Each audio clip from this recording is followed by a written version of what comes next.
there, listeners. It's your annoyingly optimistic host here, bringing you another season of the Annoyingly Optimistic Show. Welcome to Season 2, Voicemails to Tim. Now, let's meet Tim.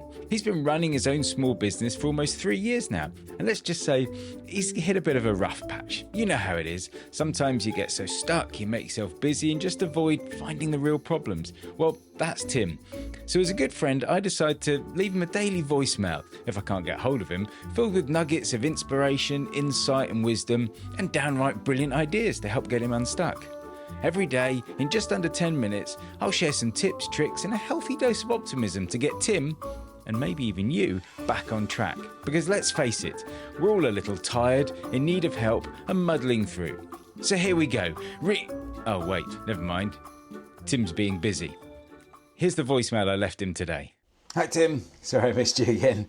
Haven't heard you from a couple of days. Hope you're doing well, mate. I'm busy. Do pop me a message. So, bit of a slightly out there one, and how many times I've said things like that, I don't know. But I think I've mentioned to you, and so I won't labour the point too much. Obviously, I've been on my own personal journey over the last kind of 18 months of going from fat to fit in my 40s is the little kind of banner that I've done. And I'm doing 2 Hyrox's events later in the year.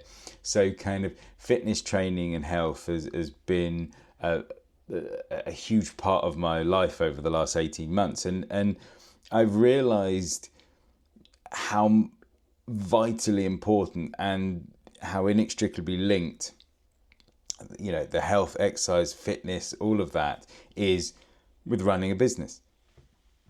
And I have to be very careful on this. I'm very passionate about it. I talk a lot about it. I think I've sent you a link to my my YouTube channel where I do kind of fitness stuff on there as well. But I have to be careful that I don't come across as some kind of born again fitness person, because for 47 years I mistreated my body. I didn't do exercise. I didn't concentrate on what I put in it, how my body worked, didn't really understand it, just kind of got by, and therefore got by overweight, dangerously so, and everything else. And now that I'm changed, it's kind of like, yeah, but you used to be like that. So it's very kind of difficult. So I don't tend to start the conversation. If people ask me about it, I will tend to dive in and get very excited, as I do with the business things as well. But I just wanted to kind of put this out there because it was something I picked up on the other week, and it was that long email you sent me. And we've talked about, kind of time management and energy and stuff like that. But nutrition and fitness play a huge part in that. And as I've said multiple times, when we're self-employed, we are the engine of our business. And if we don't sleep, if we don't look after ourselves, if we don't take our, free time and things like that, then that engine doesn't get to recover, and then our business suffers because of it. So this idea of work-life balance when you're self-employed, I don't think is a thing. It's your life, and you have to kind of get through it, but you have to find the things that work for you.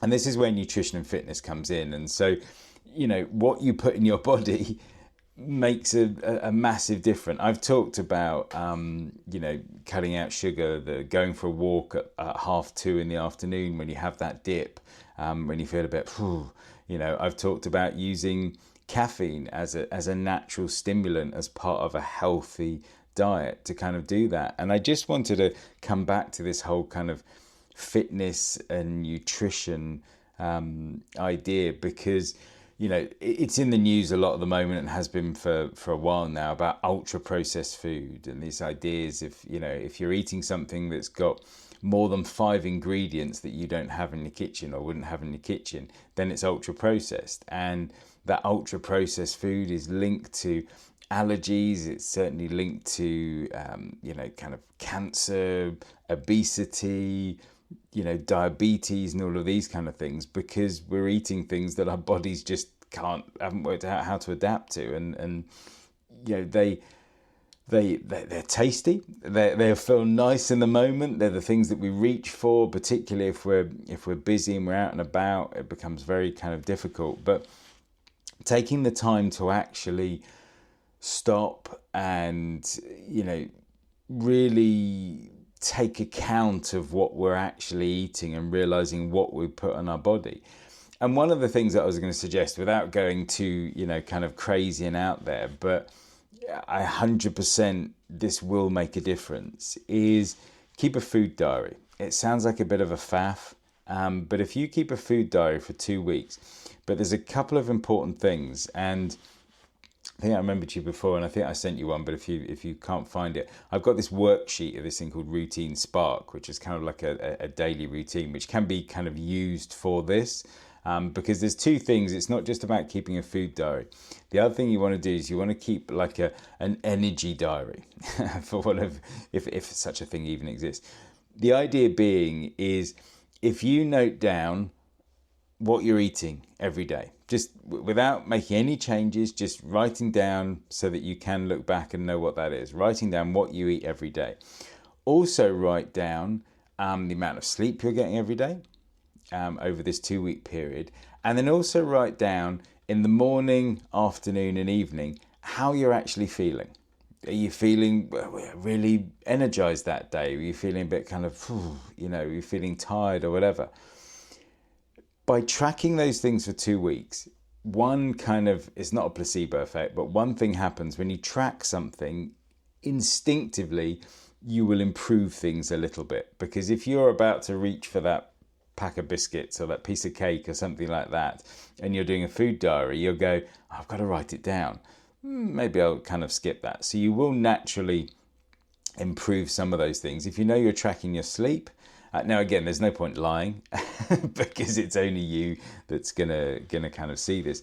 But by doing the food diary, the sleep diary, but importantly, and the third aspect is the mood and energy levels, because what you will see over the course of, and if you do this every day for 2 weeks, it's going to take you 3 minutes a day. So it's a tiny fraction of your day, and it's well worth it. What you will see over that 2 week period is, wow, look, every time I did this, every time I ate this on this day, I was really sluggish the next day. Look, when I didn't eat as much of this, then, I didn't feel as good the next day. And you'll start to see these trends. And it's typically enough for people to go, God, that makes such a difference.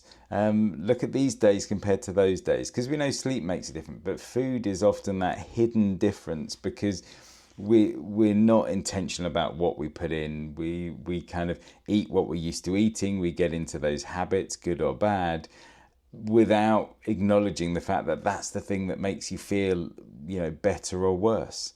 When I have all those carbs on that day, I don't feel as good the next day or whatever. Track it for 2 weeks, have a look at that, and it should hopefully spark you into kind of going, well, I need to make some changes, because, there's a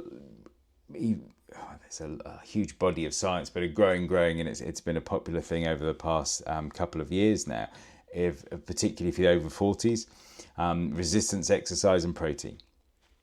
Two key compounds to what you need for a long, healthy, life. And what you will do if you look back on that 2 weeks is you won't be eating enough protein. Even if you think you're eating enough protein, you can't. It's very, very hard, I'm not saying impossible, for someone to accidentally eat enough protein, eat the amount of protein that they actually need. So there is an intentionality with that. And the same with understanding calories in and calories out and things like that. Again, I don't want to go too far down this because some people kind of roll their eyes, but it's one of these things that, I take a range of natural supplements now. I take much higher protein. I'm exercising 6 days a week, and I've never felt better. I've never had more energy. I've never achieved as many things as I wanted to, in my personal life, in my business life. I know for a fact that it's inspired other people, which is a great kind of knock-on effect. In that time, now going on 16 months, whatever it is, I haven't had a cough, a cold, or anything like that. So I'm in the better shape. And when I started this journey, I had it on this particular machine. I had a metabolic age. So what all my body was looking like of 64. I was 47 at the time. It was not nice to see. I now have a metabolic age of 32. So these are the kind of the changes, and these are the difference it can make, and it's a choice. If you choose to not monitor your health and what you put into your body and all the rest of it, that's fine. But you are making the choice to potentially damage your health. If you choose to be aware of those things and understand those things and track them and make changes, then you're choosing a healthy life. And there's a whole range of things that come with that. So bit of an out there one there, Tim. So sorry about that. But it was just kind of, in that long email, this just kind of popped into my head and thought, I must kind of mention that. So track your food, your sleep, and your energy and how you're feeling for 2 weeks, and see what that looks like after that 2 weeks. See if you might not even need the 2 weeks. You might start to see the trends straight away, and then we can have a further chat, or you can do some research into things that might help. But there's a whole range of wonderful natural things you can eat and help your body with to help you kind of recover, stay fit, healthy, and all the rest of it. And guess what? If you have more energy, if you have more drive, if you're feeling fit, if you're feeling healthy, that goes straight into your business, into the energy levels. Your customers will respond to it, and you will have a better business. Why? Because the heart, soul, and engine of the business is you. And if there's a better you in the middle of that business, you're going to have a better business. So I hope that's useful, Tim, and I can't wait to catch up with you soon. Bye for now. And that's it for today's episode of Voicemails to Tim on the Annoyingly Optimistic Show. Now remember, Tim might be busy, but we're all in this together. Whether you're tired, in need of help, or just muddling through, Tim is here for you because, well, Tim is you. Yes, you heard that right. Tim isn't just my friend, he's a reflection of all of us who are struggling to make it work. TIM stands for tired, in need of help, and muddling through. So if you're feeling like a Tim, you're not alone. For all those ambitious listeners, if you've got a burning business question, a quirky thought, or just want to see if you can leave an even weirder voicemail, head over to the website voicemailstotim.com, submit your question, and maybe, just maybe, you'll hear your idea in a future Voicemail to Tim. So until then, stay annoyingly optimistic, keep pushing forward, and remember, if life gives you lemons, leave a voicemail about it.